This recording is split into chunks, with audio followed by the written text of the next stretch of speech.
செய்து பூஜிக்கும் பக்தி அதிலும் உன்னை காணலாம்.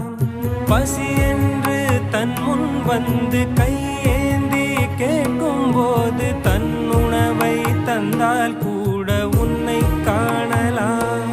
உன்னை காண பல கோடி இங்கு வாரி இறைக்கிறார்கள். எளிதாக உன்னை சேர இங்கு யாரு நினைக்கிறார்கள்? அலங்காரம் அதில் நீ இல்லை, அகங்கார மனதில் இல்லை. துளி கள்ளம் கபடம் கலந்திடாத அன்பில் இருக்கிறாய்.